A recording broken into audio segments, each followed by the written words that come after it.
ನಮಸ್ಕಾರ. ನಾನು ನಿರುಪಾಧಿಕೆ ಗೋಮರ್ಸಿ ಅಂತ ಕರ್ನಾಟಕ ರಾಷ್ಟ್ರ ಸಮಿತಿ ಪಕ್ಷದ ರಾಜ್ಯ ರೈತ ಘಟಕದ ಪ್ರಧಾನ ಕಾರ್ಯದರ್ಶಿ. ನಿನ್ನೆ ದಿನಾಂಕ 14/8/2025 ರಾಯಚೂರು ಜಿಲ್ಲೆ ಲಿಂಗಸೂರು ತಾಲೂಕಿನ ಗುರುಗುಂಟ ರೈತ ಸಂಪರ್ಕ ಕೇಂದ್ರದಲ್ಲಿ ಅಲ್ಲಿನ ಎಒಗಳು ಮತ್ತು ಅಕೌಂಟೆಂಟ್ಗಳು ಒಬ್ಬ ಮಧ್ಯವರ್ತಿಗಳನ್ನು ಇಟ್ಟುಕೊಂಡು ಅಲ್ಲಿನ ಸುಮಾರು 50-60 ರೈತರಿಗೆ ಅವರಿಗೆ ಸಿಗಬೇಕಾದಂಥ ಸೇವೆಗಳು ಸೌಕರ್ಯಗಳು ಸರ್ಕಾರದ ಯೋಜನೆಗಳನ್ನು ಕೊಡುವಂಥ ಸಂದರ್ಭದಲ್ಲಿ ಉಪಕರಣಗಳು, ಕೃಷಿ ಉಪಕರಣಗಳು, ಉದಾಹರಣೆಗೆ ಸ್ಪ್ರಿಂಕ್ಲರ್ ಪೈಪ್ಗಳಾಗಿರ್ಬೋದು, ಆಮೇಲೆ ನೀರಾವರಿಗೆ ಉಪಕರಣಗಳಾಗಿರ್ಬೋದು, ರಾಸಾಯನಿಕ ಗೊಬ್ಬರಗಳಾಗಿರ್ಬೋದು, ಹೀಗೆ ರೈತನಿಗೆ ಬೇಕಾದಂಥ ಮೂಲಭೂತ ಸೌಲಭ್ಯಗಳ ಉಪಕರಣಗಳನ್ನು ನೀಡುವಂಥ ಸಂದರ್ಭದಲ್ಲಿ ಒಬ್ಬೊಬ್ಬ ರೈತನ ಹತ್ತಿರ 300 ಅಂದರೆ 300 ರೂಪಾಯಿ ಪಡೆದು ಸುಮಾರು 30 ಜನರ ಹತ್ರ 300 ರೂಪಾಯಿ ಪಡೆದು ವಂಚಿಸುವಂಥ ಕೆಲಸವನ್ನು ಅಲ್ಲಿನ ರೈತ ಸಂಪರ್ಕ ಕೇಂದ್ರದ ಅಧಿಕಾರಿಗಳು ಮಾಡಿರ್ತಾರೆ.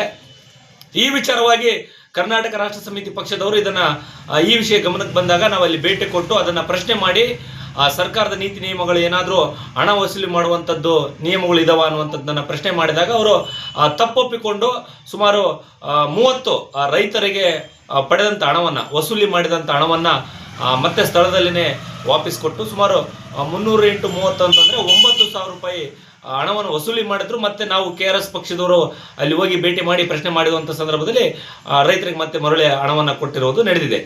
ಹೀಗಾದಾಗ ರಾಯಚೂರು ಜಿಲ್ಲೆಯ ಲಿಂಗಸೂರು ತಾಲೂಕಾದ್ಯಂತ ಸುಮಾರು 4 ರೈತ ಸಂಪರ್ಕ ಕೇಂದ್ರಗಳು ಬರ್ತವೆ. ಈ ಥರದ ಕೃಷಿ ಉಪಕರಣಗಳಿಗಾಗಿ ಸುಮಾರು 2,000ಕ್ಕೂ ಹೆಚ್ಚು ರೈತರು ಅರ್ಜಿಯನ್ನು ಹಾಕಿರ್ತಾರೆ.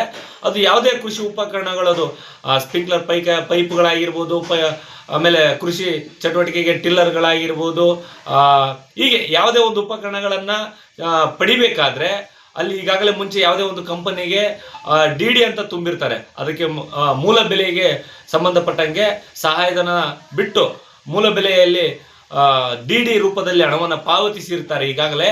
ಆದರೆ ಅಧಿಕಾರಿಗಳು ಒಂದು ನಿಯಮಗಳನ್ನು ಮಾಡಿದರೆ, ಸರ್ಕಾರ ಒಂದು ನಿಯಮಗಳನ್ನು ಮಾಡಿದರೆ, ಇಲ್ಲಿ ಕೆಳ ಹಂತದಲ್ಲಿ ರೈತರಿಗೆ ಅಧಿಕಾರಿಗಳೊಂದು ನಿಯಮ ಮಾಡಿ ಹಗಲಲ್ಲೇ ರೈತರಿಗೆ ವಂಚಿಸುವಂಥದ್ದು, ಮೋಸ ಮಾಡುವಂಥದ್ದು,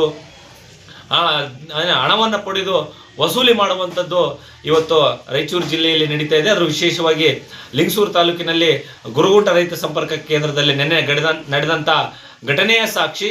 ಹಾಗಾಗಿ ಇವೆಲ್ಲವನ್ನ ನೋಡಿ ಕೂಡ ಸಂಬಂಧಪಟ್ಟ ಅಧಿಕಾರಿಗಳು ಮತ್ತು ಇಲಾಖೆಗಳು ಕಣ್ಮುಚ್ಚಿ ಕುಳಿತಿದವೇನೋ ಅನ್ನುವಂಥ ಅನುಮಾನ ನಮ್ಮಲ್ಲಿ ಮೂಡ್ತಾ ಇದೆ.